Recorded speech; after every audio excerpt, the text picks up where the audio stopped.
time for a real high voltage story. A full 1965 watts. That is. Oh my God.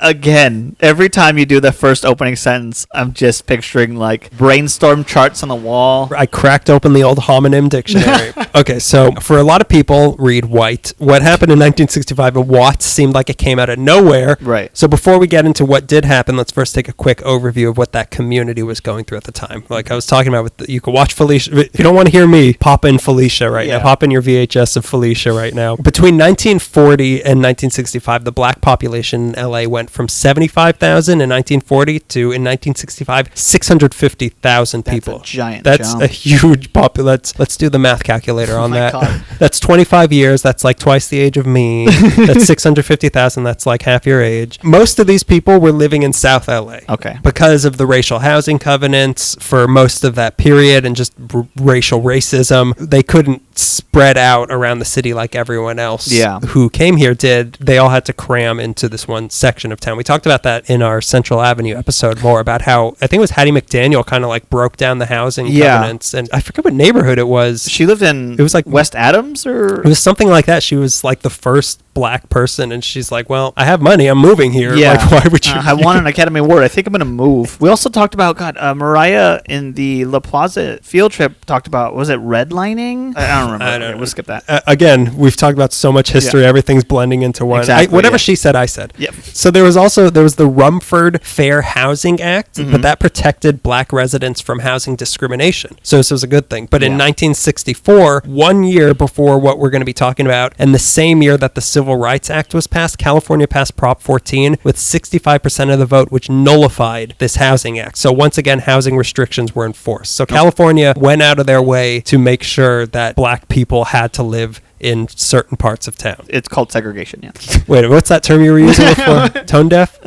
In Watts in particular, it was technically an integrated part of town, but de facto segregation was still in full effect. Right. This is illustrated by the fact that 99% of the kids in the schools there were black, and you could bet the schools weren't up to par with schools in the white parts of town. Right. So 2/3 of the people living there never graduated high school. Even the homes in Watts were run down. Only 13% of the houses there were younger than 25 years old, like me. Sorry, I was listening to the birds for a second. I'm like, are they getting louder? And then I turned to catch you talking about how you're an infant penis or whatever. There were hundreds of homicides a year in and around Watts at this time. So this is what's going on. On top of that, LA was the only major city in the U.S. at the time with an anti-poverty program. Mm-hmm. What's that? Without. Yeah. Got it. This isn't a good thing. This is a bad thing. It was thing. the only one without an anti-poverty program that might have helped make this situation better. That means just like money from the federal government to help these schools maybe to not have a 2/3 of the people dropping out of high school. Right. Not only did we not have that, the city refused the federal government's money when they offered to pay for it. They said, we do not want that. Did it stink of communism? And they're like, we don't do that here. The excuses that Chief Parker makes afterwards. Parker? Yeah. Parker? I hate him. Go ahead. Yeah, I feel like in the past we might have, in certain respects, like, he seems like a good guy. Well, he reformed the police after they were corrupt for so many years, but he did that by turning them into the military. Yeah. And then basically... Don't be corrupt against each other. Be corrupt against one people. Particular group. Yeah. So with the city actively ignoring this community, it's no surprise that there were years and years of incidents and crimes against black people perpetrated by the government, in specific the LAPD. Mm-hmm. Police Chief William H. Parker sought to make the city safer by being proactive and stopping crime, which intentionally or not, but knowing Parker probably intentionally, it translated to harassing a lot of black men on the street. Yeah. Just going up, what are you doing? What are you doing? Well, I was reading, there's a really good book called Policing Los Angeles, and they talk a lot about his ideologies and stuff. And one of them was like, we have such a broad space to cover, and we only have so many cops. It's like one cop for every 200 arrests, something ridiculous like that. So he says one cop for every girl. And he says like backup might be like minutes away or even longer. So if you see someone that looks like a suspect, you get out, you get them, and you put them in the car, and then you go. And it's like, okay, well, that's racial profiling. Yeah. That's harassment. We have precogs downtown. It's fine. We know what we're doing. So in just the few years leading up to 1965, which is the date, or the year, in 1961, a black man was arrested in Griffith Park for riding the merry-go-round without a ticket. To the city's credit, though, when this was happening, a group of people at the merry-go-round started throwing rocks and bottles at the cops to leave this guy alone. I heard about that, riding the merry-go-round. Disney's merry-go-round. The one where he has a bench that was like, I used to sit here. In 1962, the LAPD raided a Nation of Islam mosque and killed an unarmed black man inside. This also led to protests in 1963 and 64. 65 black men in total were killed by the LAPD. 27 were shot in the back. 25 of those were unarmed. In 1964, the LAPD investigators only disciplined officers in 3 out of 42 alleged brutality cases. Parker. To the city's credit, again, during these 2 years, there were 250 demonstrations against the LAPD in those 2 years, 1963 and 64. We'll get into how he felt about civil rights. Did he ever go on and say, sorry, I was ever insensitive? We're better than Parker.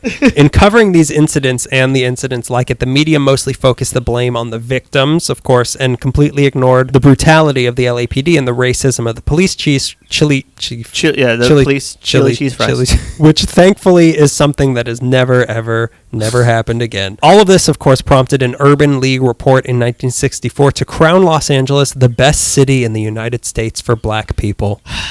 I love these government reports that are like, it's perfect. We figured it out. It's perfect. The government and the media, always on the right side of history and connected to the mood of the people.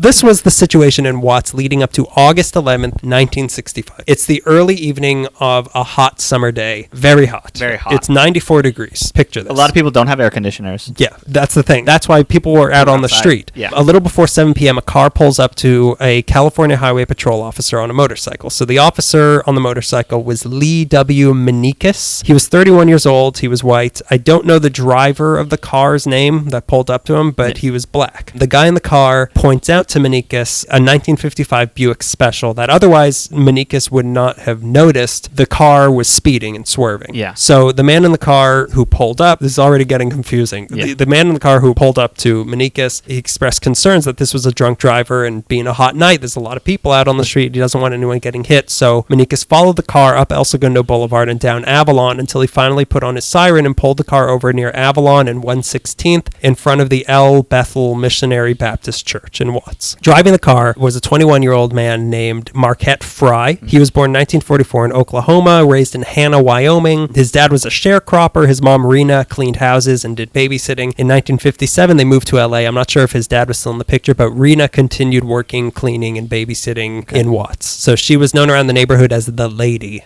Everybody, she was like basically everyone's mom. Everyone's mom, yeah. I like that every neighborhood probably has a lady like that. Where's your jacket? Where's your jacket on this 94-degree night? Make sure you're not wearing it.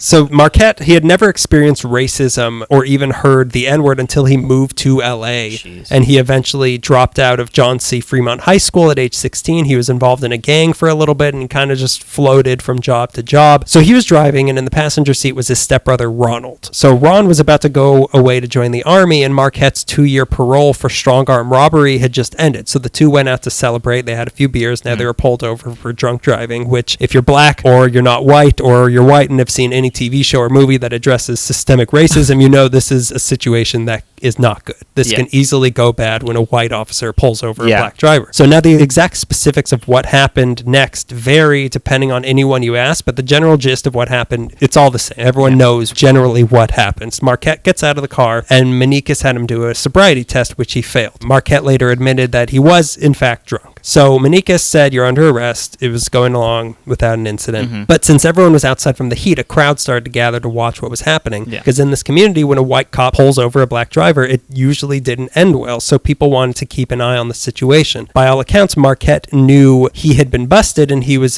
knew, like, all right, you caught me. I got busted, but he was also in good spirits. Right. And he also didn't want to get his car towed, which is the big thing. Well, his brother, it's all, get into it. There's a million different perspectives of what was exactly going on. He was joking around with the crowd and with the officer as well, whether or not he was doing this out of his personality or just because he knew how bad this sort of encounter with the law enforcement went or could go for people like him. He wanted to purposely put the officer at ease, up for debate. Right. But regardless, things were going as smoothly as they could. Now, this is where I read two different things happened. Either it became clear that the car was going to be impounded, so Ronald ran to get their mom, Rena, the lady. Yes. Or somebody not related went to get Rena because her kids were being arrested. Yeah. That's when the mood of the situation changed. Here, it also splits off into two more things. Yeah. One was that Marquette, before his mom got there, started getting sick of the situation because the crowd was growing, and another CHP officer named Bob Lewis got called in by Manikis because he was afraid of the growing crowd. The officers kept questioning Marquette, and they were asking him what his eye color is, what's your hair color, and all that, and he finally said, my hair is black, my eyes are black, I'm black all over, and I'm proud of it. That's pretty cool. What were you going to say? Why are they still questioning him? Like they already That's what kind of confused me about this version of the story. Yeah. Again, like there's so many different versions of what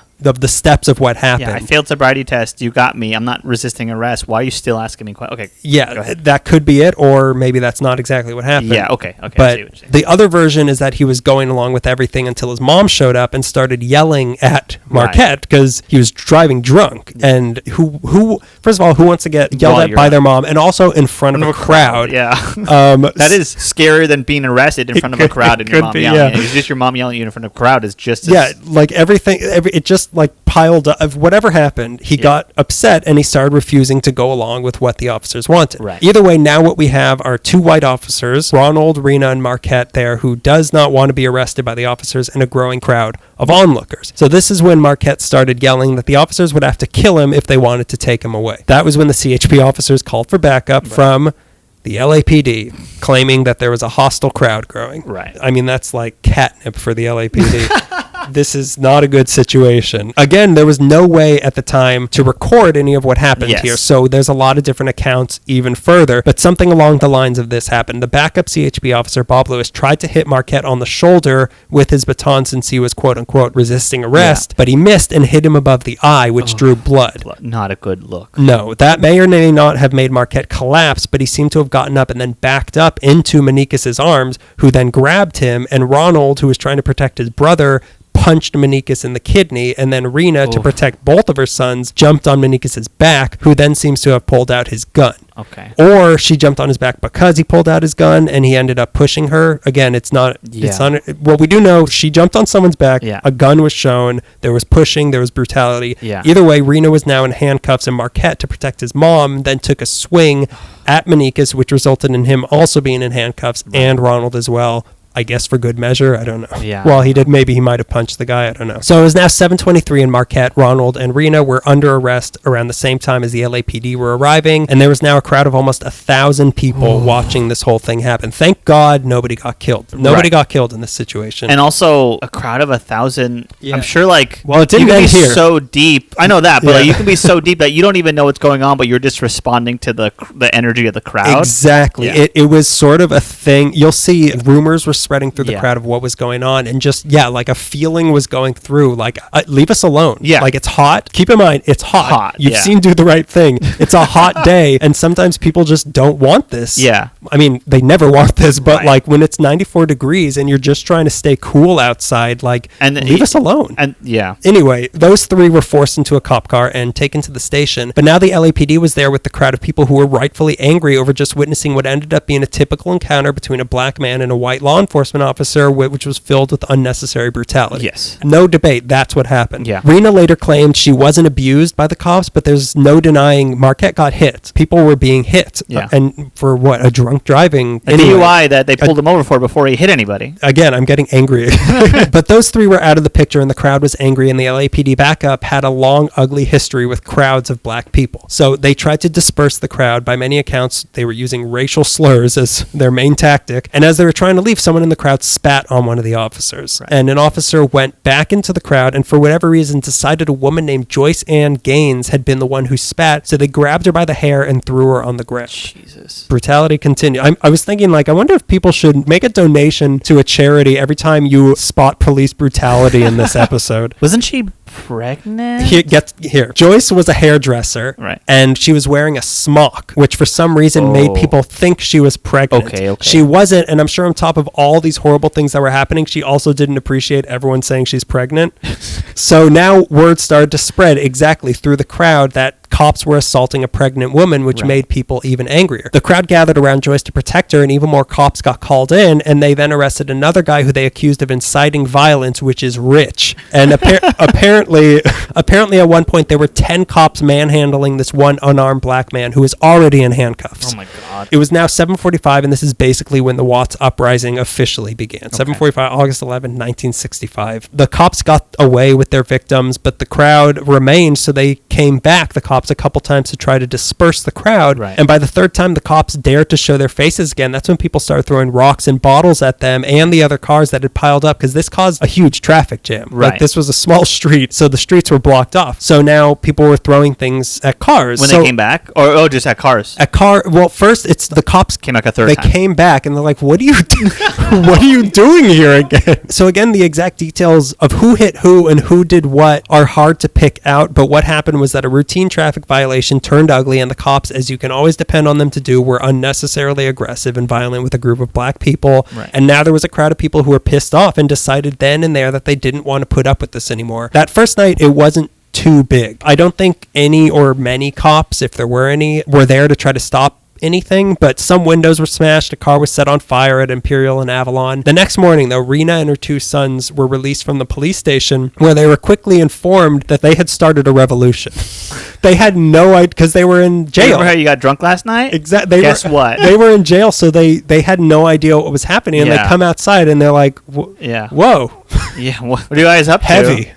They had no idea this was happening. That morning, an emergency meeting by the LA County Human Relations Commission was called at Athens Park. Okay. Emergency meeting. In attendance was Rena herself. They had Watts community leaders, representatives from the NAACP, representatives from the LAPD, in addition to just people from the community were there. The purpose of this meeting was supposed to bring calm to the situation and prevent it from escalating. What it became was a much needed venue for the people of Watts and the surrounding community to express their anger and vent their complaints about how their community was being treated by the government. So this was a healthy thing that was going on. Most people were calling for peace and demanding that change be made, but at a certain point during the meeting, a teenager took the microphone and called for more of what happened the night before, and this time said, let's move into the white parts of town and start attacking things. Again, guess who doesn't like to hear that? Guess which part of this meeting got covered by the press? Only that. That's all they talked. That's all they talked about. Headline: Black teenagers want to invade Beverly Hills or whatever. Harry Chandler only covered that? Notorious Confederate. I don't know if he's a better racist. The media ignored the conversation and dialogue that had been going on before this and only reported that a teenager called for attacks on white parts of town. That night, things escalated. Cars were flipped over on the street. More businesses were smashed up. This was when looting began. A lot of people were looting just to get things that they needed but couldn't afford. Some people went too far. Emphasis on some people went too far. A big target were pawn shops because people wanted guns to protect themselves. That's why they were going into pawn shops. The cops did nothing to prevent the looting. Molotov cocktails were thrown. Buildings were burned. It was kind of a breaking point where a lot of people felt basically, this is what you've pushed us to. You know, like people were saying things like, this is what you think of us. This is what the police wanted. Then we'll give you what you think of us. You know, people were shouting, this is for Selma. There's so much behind this. Others were chanting to get the white man. White drivers were pulled out of their cars and beaten, which is terrifying. Like that as a white man who drives a car. I mean, that happened in 1992 also, which is unfortunate, but like at the same time, like I call it like blind rage. It's like blind rage. It's almost like everyone's not entirely blind. You're right, but not entirely blind. It is rage, and it's not. I mean, I don't even want to say if it's right or wrong, but like, look what they've been pushed to. I don't even want to judge the situation, except look what they've been pushed to. You know, Melissa's mom grew up in Watts. She lived in Watts during. Spoiler alert: Melissa's white, and so is her mom. But since when? Not when I've seen her. I think her mom was like 5 or something. something at the time, and she was at a friend's house, and her grandma or somebody was like, you've got to get out of Watts right now. And they all, while this was happening, like snuck out. I think her mom had to like duck in the back of the car, and they drove them and stayed. I think their family lived in Long Beach or something like that, and they stayed there for a few days. I mean, no one wanted this. Nobody's happy about this situation. It's horrible. This was all still around the Watts area, mind you. It hadn't spread to the white. That never happened. It never went to the white areas. It was all around Watts. There was no invasion of Beverly Hills or anything like that. 3 different groups put out a bounty on Meneikes's head. He lived in Norwalk, and his neighbors guarded a house, but as far as I'm aware, nobody ever came. It was just talk. Again, people were just angry. That second night, there were 7,000 people in the streets. This was the first 7,000 people. This was the first night, though, that gunfire started. So things started getting scary. 75 people were injured that night. Only 13 were cops. No deaths yet. Dozens of buildings along Avalon were burned. But when firefighters came to put out the fires, they were shot at to just let the buildings burn. Another chant was "Burn, baby, burn." As people say, burn it all down. Don't try to stop this. And this was just night number 2. The next morning, the police confidently reported that the situation was now well in hand. At 9 a.m., people took back to the streets, and that's when Mayor Sam Yorty called in the National Guard. Leaders around L.A., they were urging Chief Parker to send in black officers of the LAPD who maybe would have handled the situation better, but Parker refused because he wanted the National Guard. Governor Brown was in Greece at the time, so the lieutenant governor was in charge. It took him 6 hours to approve the request, another 6 hours for them to arrive in Watts, and boy, did they not help the situation at all. Some of the scariest footage, because it's at night and the cameras can't capture that far. It's not like deep photography, so like out of the darkness, people are just screaming, and then just men with guns come by. It's the National Guard. Like, I don't know what they did in the last month. I don't think the National Guard were that brutal here. No, I don't think so. I think they were just here. But last time, or not last, second to last time, they were bad. Like, I think they might have caused more damage than the LAPD. They were not good to have around. And I read something about they had a troop of, maybe I'm getting this wrong, but like they had a troop of, an integrated troop of National Guard soldiers in Long Beach who they're like, we could be there in 30 minutes and try to, you know, but Parker or whoever the lieutenant governor was like, no, I want an all-white troop coming from like Fresno or something.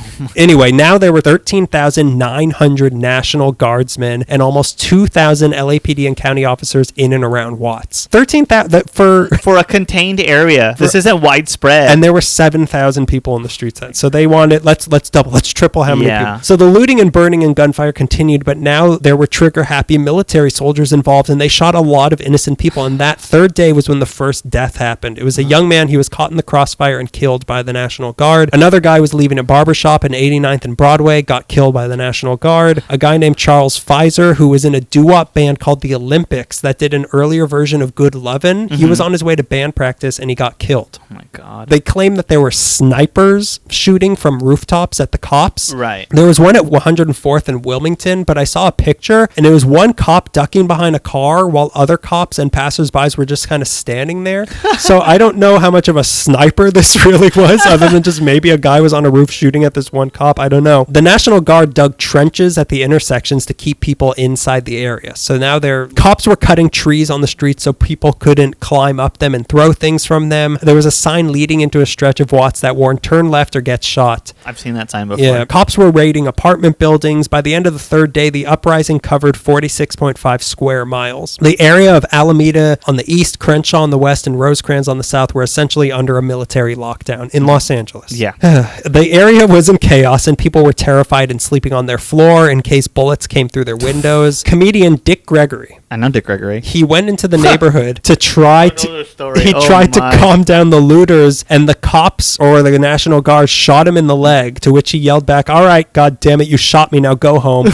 So Dick Gregory. I thought he got shot in the butt. And maybe it was the upper leg. Okay, I don't know. The upper leg. That's ridiculous. Yeah. That's pretty funny, though. To get shot and be like, I got a zinger for this. Never go into a gunfight unarmed without a zinger was Dick Gregory's motto. So this third day was by far the worst and wasn't helped by Parker going on the radio saying things like, it is estimated that by 1970, 45% of the metropolitan area of Los Angeles will be Negro. If you want any protection for your home and family, you're going to have to get in and support a strong police department. If you don't, come 1970, God help you. I believe the word they're using is propaganda. Or just racism. Yeah. That's not even ganda. It's copacism. And also, he was also saying that Muslims were infiltrating the crowds and causing the trouble. And also somehow communists are a problem too. Yeah. You're kidding. No, he blamed communists later on. He also said that the people in Watts were behaving like monkeys in a zoo. This is what the police chief of Los Angeles said. To calm things down. Yep. Oh, yeah. This was his plan. So these charming comments by that charming, rotting sack of mayonnaise, of course, made things worse. And of course, they were repeated over and over by the media. And of course, the voices of the actual people inside of Watts were largely ignored by the media. It wasn't just Watts, though. At the same time, there were demonstrations and uprisings breaking out in Pasadena, Wilmington, Long Beach, Monrovia, and Pacoima at the same time as this. Things continued into a fourth day, which was when an 8 p.m. curfew was put into effect within black neighborhoods, but things were already starting to die down by then. But Parker once again managed to outdo himself when he then summed things up perfectly by saying on the radio, "Now we're on top and they're on the bottom." Some of the things he said, I'm like, oh, you know exactly what you know the problems you're causing, exactly. His whole thing with law and order, I said in mine, I'll skip it, but his biggest threat to law and order was civil unrest, or like civil rights. He knew exactly where he thought certain people belonged. Yeah. A very big philosophy in the great white spot. A bad system that we've built upon. Yeah. We keep saying we fixed. For 55 years after this. So this was Saturday, and by Monday, there were only 252 guardsmen left in the area, and on Tuesday, the curfew was listed, essentially marking the end of the Watts Uprising. Lifted. What did I say? Listed.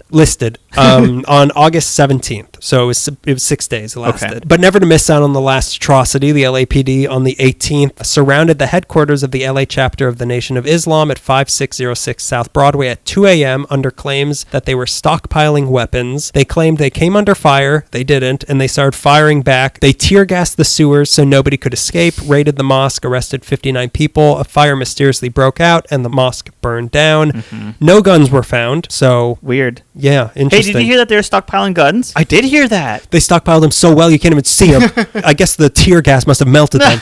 Like I said, the uprising lasted 6 days. At the end of that, 34,000 people had been involved in one way or another with this. Over 600 buildings were looted or burned. 200 buildings were destroyed completely. Entire blocks were burned down. 103rd Street became known as Charcoal Alley because it was just a smoldering stretch of rubble. The Salvation Army was giving out meals to families at Markham Middle School. There were $40 million in damages, making it the most expensive uprising of the civil rights era. It was more destructive than the 7 uprisings on the East Coast from the year before combined. Unfortunately, it was also more violent than those ones. Over 3,500 people were arrested, mostly for burglary or theft. 132 people were injured. 118 of those were shot and 34 were killed. So of the killed people, 1 was a firefighter who died when a wall collapsed on him. 1 was a sheriff who died of friendly fire, and 1 was a cop who was shot. Yeah. That means 31 out of the 34 people that died were black. 26 were deemed justifiable homicides, and 23 of those were at the hands of the LAPD and the National Guard. And what about the rest? Yeah. Were any officers or soldiers brought to trial?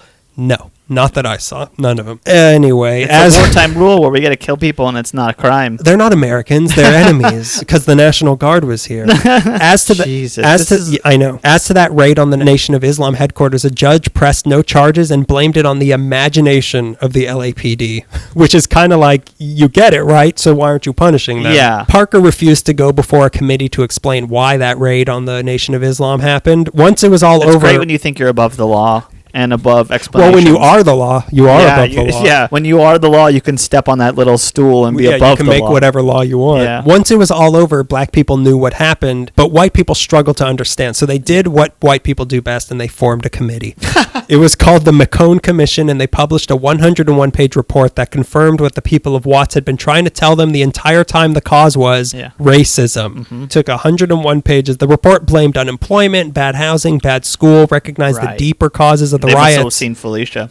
Yeah, right. Like they would ever. Well, is Clark Gable in this one? I know. Is Clark Gable another Confederate soldier in this one? So they recognized the deeper causes of the riots, which we'll get into a little bit more, and suggested improving the local public services and schools and healthcare and job training and public transit and all sorts of things governments like to promise and never follow through with. And sure enough, they never followed through with it. Yep. Los Angeles seemed to just kind of ignore this report. Instead, Chief Parker said none of this would have happened if the LAPD hadn't been handling the black community this whole time with, as he put it, kid gloves. So if only they were rougher with them. Yeah, you're clearly not seeing what the problem is, and no communication. I mean, he sees the problem every day when he looks in the mirror to put on his Dapper Dan hair gel or whatever. I hate Bill Parker. He saw Watts as an act of war, and furthermore blamed Muslims and the commies. Yeah. In regards to the growing black community and what he apparently saw as his city, he said, "We didn't ask for you." That was his response. Really? Yeah, that's what he said about the influx in the black community. "We didn't ask for you." An elected official said that.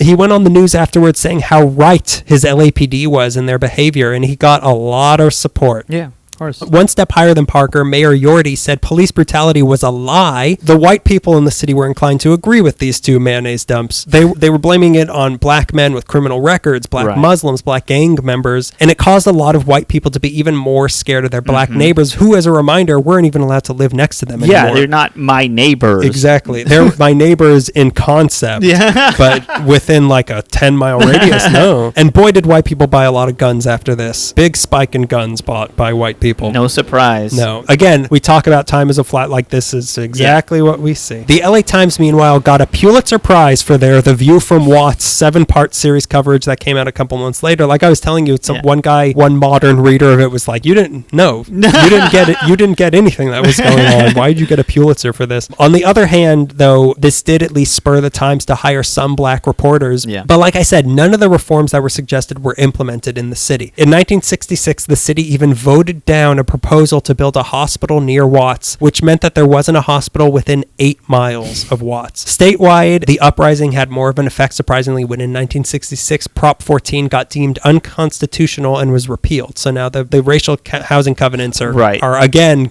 illegal. We're real this time. Yeah. The downside of this, though, was that this helped Reagan get elected governor under a promise that he would never let something like Watts happen again. So everyone, please, anything. The Gipper, give me the Gipper. But this tell me more about jelly beans or whatever. Yeah, I'll vote for Vice President Jellybean. I hate Reagan too. But go ahead. This was the white side of the aftermath that we were just talking about. On August 17th, the last day of the uprising, Dr. Martin Luther King Jr. came to town. When he comes to Los Angeles, I always get like, oh, he was here? What did he say? Where was he? What did he eat? That's what I was thinking of, like, wow, this will change things. But listen what happened. He wanted to see with his own eyes what had gone on in Watts, but he wasn't entirely welcomed by neither the white or the black communities. Really? He gave a speech to a black crowd in Westminster, and they were heckling him because there was a feeling that after what they had all been through the previous 6 days and what they had been going through, they felt like there was a disconnect between their experience and what Martin Luther King was saying. Right. He was being diplomatic and trying to get things done through the government, but people were angry, and they didn't want to get things done that way. And they were feeling the change being promised by this man who, to many of them, felt like just another figurehead. Like they didn't believe in that anymore. Yeah. He's a guide, not a movement. And he also, like, he's not a politician, but to them, he kind of was like, you're just one of them. Yeah. Like, you're saying you're fighting for us, but how come we're still suffering? Right. The people at this meeting didn't want to hear what he had to say. They wanted to be talking to Chief Parker and to Mayor Yorty. And he promised the crowd that he would get those two to come down to talk to them. And he said, I know you will be courteous to them, to which they all laughed uproariously. Oh, boy. Martin Luther King, he said that the problem here was environmental and not racial. The economic deprivation, social isolation, inadequate housing, and general despair of thousands of Negroes teeming in northern and western ghettos are the ready seeds which gave birth to tragic expressions of violence, which was true, but people didn't want explanations. Yeah. They wanted change. Yeah. He never got Parker and Yorty to come down to talk face-to-face to the people of Watts, but he himself did have a closed-door meeting with Yorty where apparently Yorty yelled at Martin Luther King Jr. Wow. Dr. Martin Luther, he got yelled at by the white mayor of Los Angeles, and he refused the idea of a civilian police review board. Yorty later said that Martin Luther King did a great disservice to the people of LA and the nation. So in LA, he wasn't able to bring much of an effect, but he said that this uprising was the beginning of a stirring of those people in our society who have been passed by the progress of the last decade. This was a different sort of fight than what was going on in the South at the time, which Martin Luther King was getting stuff done there. In the South, he was organizing people for rights, but in the North, the struggle was for dignity and work. Like, we had the law, except for the housing thing, like the laws were behind them, but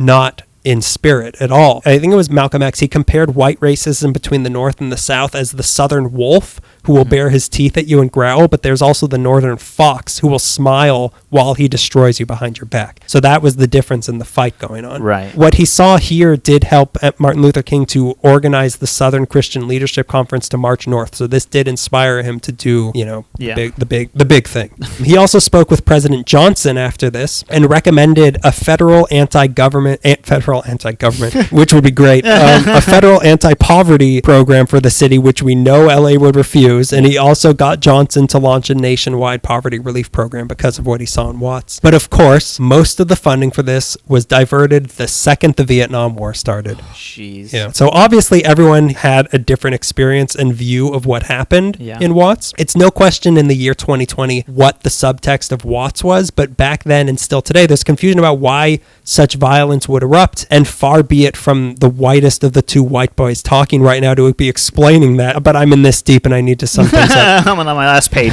Just give me a couple more.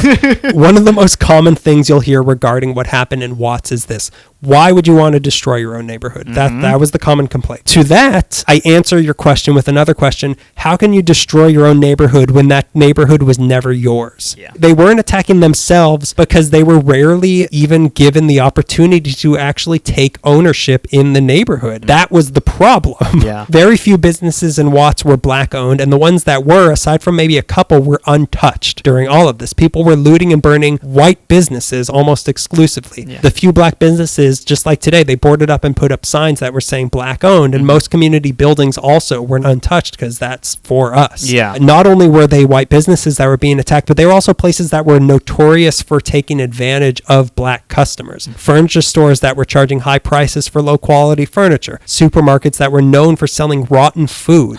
On top of that, a lot of the damage was actually outside of Watts proper. So if you want to get pedantic with me, let's do it. I'm ready.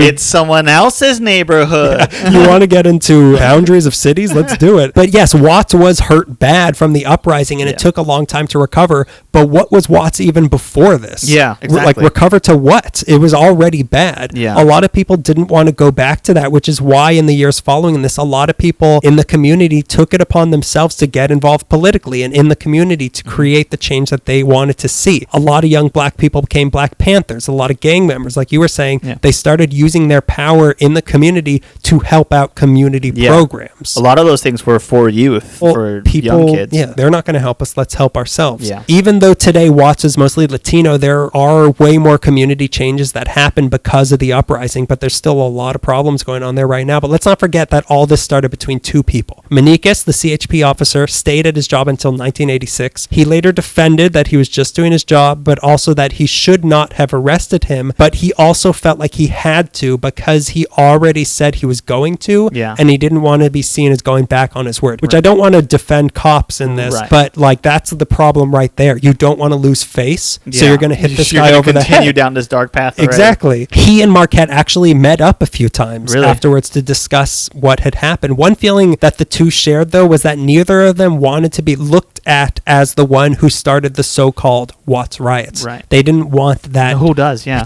Exactly. Who would want that title? For Marquette, this was a much more damaging legacy, though. After this, he was seen by the black community either as a hero or he was a troublemaker, but he didn't want to be seen as either of them. Yeah. He had done nothing wrong to warrant the treatment he got, and he had done nothing heroic other than being made an example of unwillingly. Yeah. And the label of hero or villain put a lot of pressure on him. He didn't want to be associated with any of it. He, along with many of his family members who got hassled after this, changed his last name to his mom's maiden name and also went by a new first name. So now he wasn't Marquette Frye, he's Marcus Price now. He wasn't an activist. He didn't know much about Martin Luther King or the whole civil rights movement until after all this happened. He wasn't trying to make a point to the police that day. He was just standing up for himself. He said, all I knew that day is that I was tired of being treated bad by a policeman. That's it. But he ended up being used as a symbol by black activists and was often expected to come and say something profound at a civil rights rally, which he deeply resented that. He would be invited to parties by rich black families in Baldwin Hills so that they could show him off. Like, look at my friend. My God. He didn't want this. Of course he wanted to fight for change, but as as he put it, not just as the dude who started the Watts Uprising. Yeah. He wanted to do it on his own terms. I wanted to see something good come of it all, but some things never change. Meanwhile, his life continued to not be easy. He stayed in Watts the rest of his life and stayed involved in the community. Apparently, there's an eagle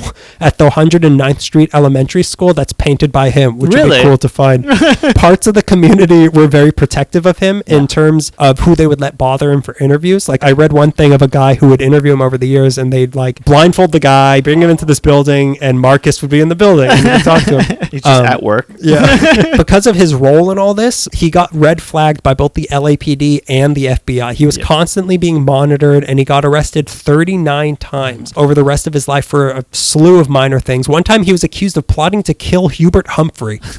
All right. It's that patented imagination of the LAPD. On top of that, oftentimes when the cops found out who he was in jail, they would abuse him. They'd beat him in jail because they'd be like, oh, you're the guy. You're the guy. He ended up having to move around from job to job. He suffered from seizures that he believed were caused by that hit in the head. His girlfriend was actually pregnant the day the uprising started, and maybe the worst part, it's so horrible, the worst part of this whole story is that when his daughter was told about the Watts Uprising in school, she was taught that her dad was a bad man. Oh, jeez.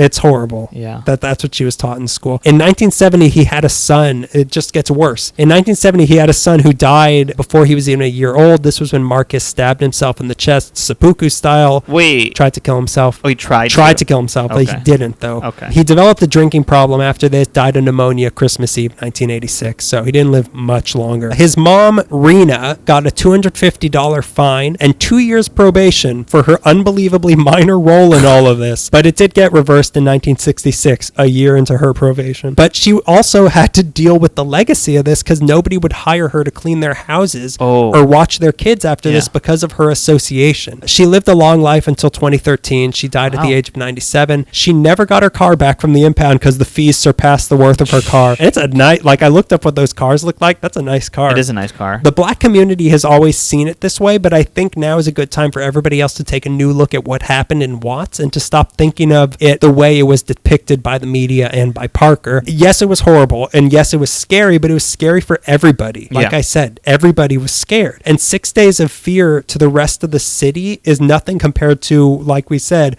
400 years and counting of what the black community has had to deal with. So the community was calling for help, and they tried talking, but nobody was listening. Yeah. So people felt... And the problem continues. So people felt that this sort of action maybe would get people to listen. Maybe if we are violent, they will listen. Those first few days of the uprising were a thrill to young black kids in Watts who felt like they finally had power and they were finally hitting back. And also, like, no one's listening. Now you can hear us. We'll talk a little bit about what's going on today. Yeah. And looting sucks. But when people were looting and damaging stuff, that's when stuff was getting done. Exactly. Like now people are still going, but like what's happening? People aren't really listening anymore. Anyway, yes, some things maybe got a little more destructive than expected. But again, they had tried playing by the rules, but the rules were wrong. Yeah. So don't play by the rules. It brought the reality of being black in America crashing into the living rooms of white LA, which was a city that thought racism was just a delicacy of the South. Yeah. Like, we don't do that. This was an outcry against how hopeless it felt to live in Watts and be black and needing help, but the entire system that made a big fuss about justice for all has failed you. There was enough of that. Obviously, for a guy like me who can't even go on walks during quarantine without getting sunburned,